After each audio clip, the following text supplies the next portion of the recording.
प्रदोष व्रत करने वाले को भोजन नहीं करना चाहिए, ध्यान दीजिएगा। फलाहार करो, उसमें भी नमक का सेवन मत करो। प्रदोष व्रत में नमक का सेवन वर्जित होता है। कारण, क्या कारण होता है? उसका एक कारण माना गया है, नमक की वर्जितता। जिस समय पर एक नगर में एक ब्राह्मणी रहती थी, बहुत भाव से सुनिएगा, प्रदोष व्रत, नमक को त्यागने का भाव। प्रदोष व्रत की किताब में भी मिल जाएगा आपको, आप पढ़ेंगे तो सुना होगा आपने। एक ब्राह्मणी रहती थी एक नगर में, उसका पति नहीं था, छोटा सा बालक एक साथ में रहता, छोटा सा बालक। अब ब्राह्मण के घर की धर्म पत्नी है, ब्राह्मण कर्मकांड करने वाला, पूजन करने वाला, पाठ करने वाला, अनुष्ठान करने वाला, पूजन करने वाला, मंत्र जाप करने वाला, भगवत भक्ति में डूबने वाला। ब्राह्मण तो चले गया, ब्राह्मणी बच्चे के साथ रह रही, क्या करे वो? अकेली निवास कर रही, अकेली रह रही है। और ब्राह्मणी बच्चे के साथ भ्रमण करती रहती, घूमती, कहीं कहीं दर दर जाकर कुछ भिक्षा को मांग कर लेकर आ जाती। और भिक्षा लाने के बाद में उस भिक्षा को जब लेकर आती तो अपने बच्चे को भी खिलाती और स्वयं भी उसका पान करती। एक दिन ब्राह्मणी भ्रमण करते करते प्रदोष काल के समय पर शिव मंदिर में प्रवेश करी।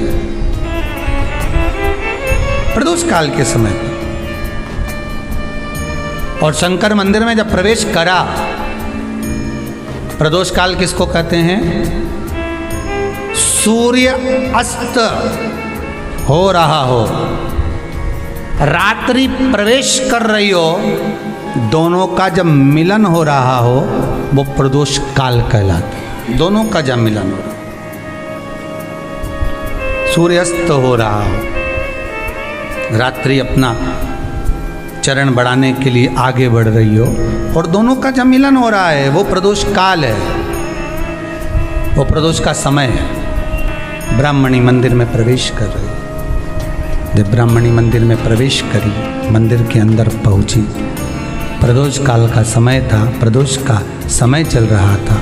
और प्रदोष काल के उस समय में, प्रदोष काल के उस समय में जब ब्राह्मणी ने देखा कि कोई भगवान की भक्ति में लगा हुआ है, भगवान के रस तत्व में डूबा हुआ है, आज ब्राह्मणी के पास में कुछ पदार्थ नहीं है, अपने बच्चे का पेट भरने के लिए कोई सामग्री नहीं है, और कुछ आस लेके वो प्रवेश करिए, कुछ आस लेकर वो अंदर प्रवेश कर जाती है।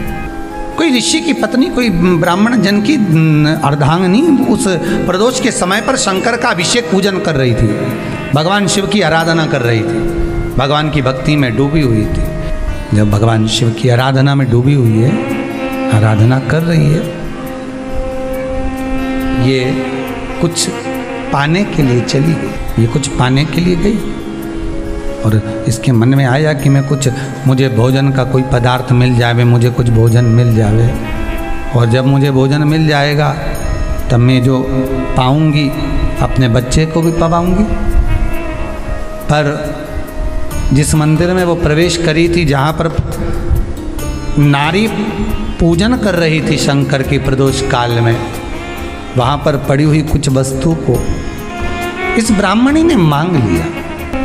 मेरे बालक को बहुत भूख लगी है, मेरा बच्चा बड़ा भूखा है, इसके भोजन के लिए थोड़ी सी सामग्री दे दीजिए, इसके भोजन के लिए थोड़ा सा कुछ रस तत्व दे दीजिए।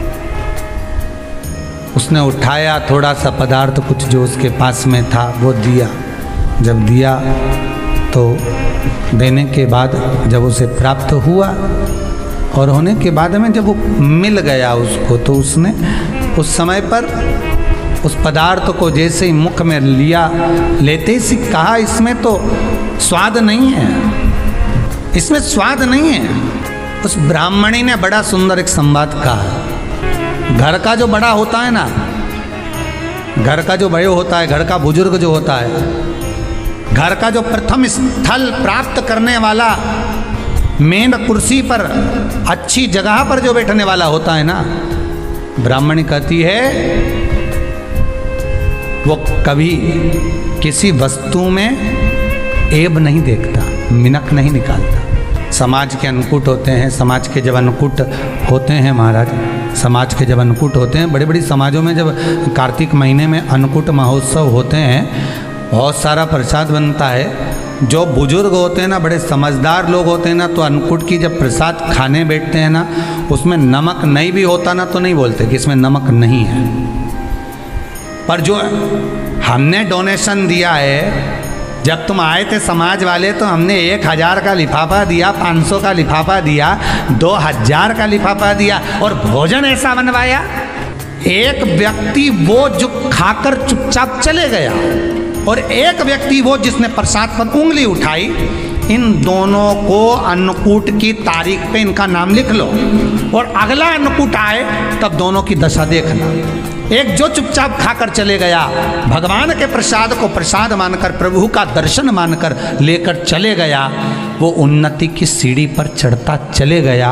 और जो मिनक निकालता रहा वो साल भर खटर पटर की जिंदगी जीता रहा।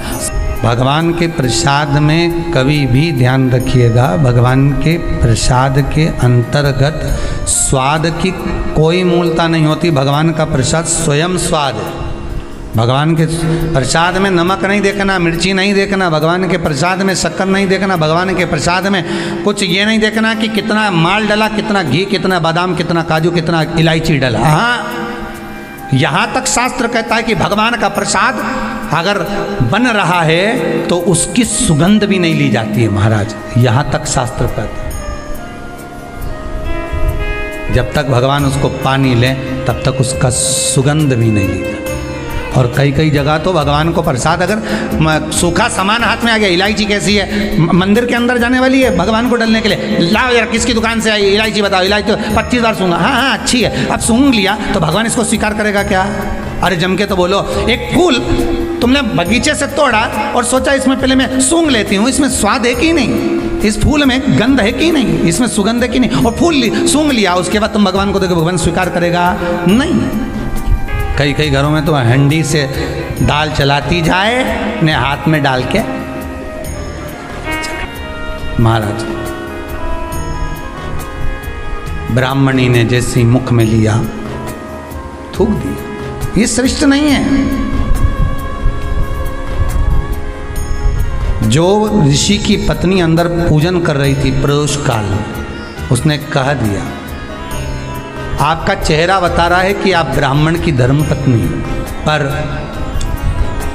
आज आप दर दर जाकर अगर भिक्षा मांग रही हो, दर दर जाकर अगर भीख मांग रही हो, दर दर जाकर भिक्षा को मांग रही हो, तो इसमें आपके पति का दोष नहीं है, दोष आपका है।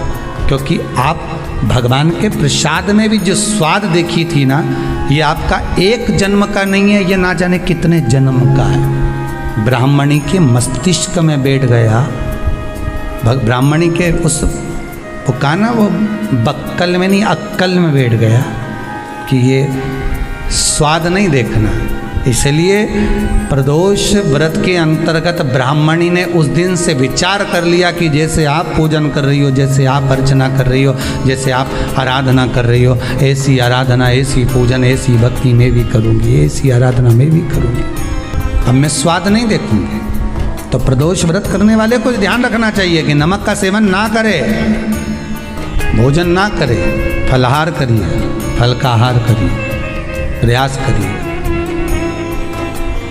और यदि आपने व्रत का ले लिया भोजन का कि हम तो एक टाइम फलाहार करेंगे, एक टाइम भोजन करेंगे, ऐसा भी कई लोग प्रदोष ले लेते हैं, तो वो बात आपकी है, आप तक रखो, ठीक है, अपने मन तक। ठीक है, बाबा आपकी मनोकामना पूर्ण करे, वो भी भाव रखे। अरे भगवान को धन्यवाद दो कभी कभी कि तूने अच्छे घर में पैदा किया, अच्छा परिवार दिया, अच्छा पति दिया, अच्छी पत्नी दी, अच्छे बच्चे दिए, अच्छा कुटुंब दिया, घर दिया, दुकान दी, जमीन जायदाद दी, शरीर अच्छा दिया, हाथ पैर आँख नाक मुंह सब बढ़िया दिया, एक के भी निपटा के नहीं भेजा तूने। मान लो एक आध निपटा के भेज देता तो क्या झगड़ा करने ऊपर जाते? एक ही कान देता और एक गायब कर देता तो यहाँ से चिपका देता, क्या कर लेते? हाथ एक देता और एक गायब कर देता। तो क्या झगड़ा करने जाते ऊपर कि मुझे ऐसा शरीर दिया? नहीं, भगवान को धन्यवाद देना कि मुझे अच्छे घर में पैदा करा, कटोरा लेके वहाँ चौराहे पे नहीं बिठाया। तूने अच्छा घर दिया, 2 समय की रोटी दे रहा है, खूब जोरदार शरीर दिया, भजन करने का मुहूर्त दिया, और बचा कुचा था तो ये सियोर वाला महाराज दे दिया, कथा सुनाने वाला। शाम के समय पर प्रदोष काल में बेलपत्री के पेड़ के नीचे, चाहे शंकर के मंदिर के दरवाजे पर या शिव मंदिर में, अगर आप प्रदोष के दिन दिया लगाते हो, सोमवार के दिन दिया लगाते हो, तो ऐसा कोई व्यक्ति नहीं जिसको मेरे देव अधिदेव महादेव मेरा विश्वनाथ भंडार नहीं भरता हो। खाली नहीं छोड़ेगा, दे देगा, भंडार भर देगा, कमी तो नहीं रख सकता, ये पक्का। पर तुम करना ही नहीं चाह। 2-4 सोमवार करो और उसके बाद के तो महाराज जी हमने तो करा था, हमको तो मिला ही नहीं। 2-1 प्रदोष करा तुमने, अरे 1 साल करो, सारे दर भी तो अपन ठोकर खा कर आए, इतना साल निकाला अपन ने, और 6 महीना 3 महीना 4 महीना भगवान से निवेदन तो करो, दिल से कहो तो सरी, नी भंडार भरे तो बात दूसरी। एक बार बोलो तो, पर जगत के लोगों के सामने जाकर मत कहना, कहना तो देव अधिदेव महादेव से कहना। प्रदोष व्रत करने वाले को प्रदोष के दिन प्रयास करना चाहिए कि रात्रि के समय पर आधा घंटा, 10 मिनट, 20 मिनट जागरण करे। जागरण मतलब थोड़ा भगवान का भजन कर ले। भले 4-5 माताएं इकट्ठी नहीं हो तो अपन अकेले ही कर लो। अपन अकेले कम है क्या भाई? अपन कम पड़े, आराधना अकेले भी करो, जागरण करो। जब आपकी 11 प्रदोष हो जाए, 26 प्रदोष हो जाए, तब उद्यापन करो। उद्यापन 2 ब्राह्मणों को जोड़े से बुलाओ, ब्राह्मणों को जोड़े से बुलाकर उनके चरणों की पूजन कर कर, आराधना कर कर, सुंदर मंडप तैयार कर कर भगवान का, उसमें सुंदर रंगोली डालकर, मंडल बनवाकर पूजन करो शंकर भगवान की प्रदोष का। 1 दिन पहले गणेश की आराधना करो, पूजन करो, और प्रदोष वाले दिन जो मंडल बनाए हैं पूजन अर्चना करने के लिए, जो स्थान दिया है उसकी आराधना करो। खीर की आहुतियाँ दीजिए 108 बार। जो ब्राह्मण आए उनके माध्यम से मंत्रों द्वारा पूजन कराकर खीर की आहुतियाँ दीजिए शिव नाम में। महाराज फिर ब्राह्मणों को जोड़े से भोजन कराकर, चरणों को नमन कर कर, दक्षिणा प्रदान कर कर, निवेदन कर कर ब्राह्मणों से कहें, हे ब्राह्मण देवता, आप हमें आशीर्वाद प्रदान करें कि जिस प्रदोष का हमने व्रत किया है उस व्रत का पुण्य फल हमें प्राप्त हो। ऐसा ब्राह्मण चरण को नमन कर कर, प्रणाम कर कर उनसे अपने मस्तक पर अक्षत छुड़वाएं। फिर नमन कर कर, भोजन कराकर विदा करें। शाम को भगवान का जागरण करें। ऐसे प्रदोष व्रत का उद्यापन कर अपने जीवन को सार्थक बनाएं। ऐसा सुंदर प्रदोष व्रत का व्याख्यान वर्णन स्कंद पुराण में करा गया। वही स्कंद पुराण का प्रदोष व्रत का वर्णन आपको शिव महापुराण के इस सुंदर संवाद में किया गया।